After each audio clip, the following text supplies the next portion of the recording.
Le château du champ de bataille dans l'Eure a été bâti au XVIIe siècle pour le comte Alexandre de Créqui-Berneuil. Par contre, pas de certitude sur l'origine du nom du champ de bataille.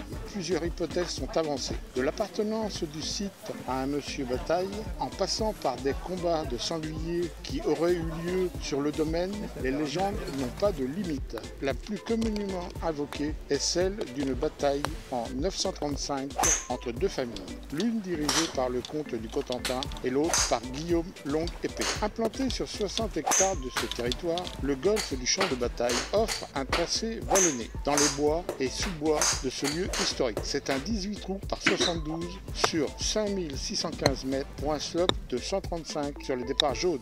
L'association sportive a été créée en 1988. Le parcours est l'œuvre de l'architecte américain Robin Nelson et du paysagiste français Thierry Huot. À noter la modification des trous 12 et 13 par l'architecte français Manuel Rossi une quinzaine d'années plus tard. À proximité du practice, le 1 par 4 de 334 mètres et handicap 8 nous plonge dans la forêt. Résolument rectiligne et plutôt étroit, le fairway s'étire entre deux rangées d'arbres. Avec son départ sur une hauteur, le 2 par 3 de 140 mètres et handicap 16 semble plus simple à condition de survoler une épaisse zone de végétation. En effet, la soquette a évité dans cette pente dite la descente des deux amants, car la balle sera probablement perdue.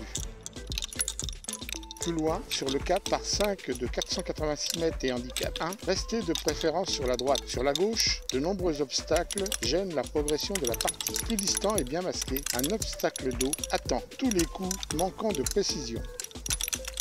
Sur la fin du tracé, le 17 par 3 de 128 mètres et handicap 15, trou signature pour certains est dit vallée des rhododendrons et stresse un peu. À part le green, on ne discerne aucun endroit distinct où poser la balle.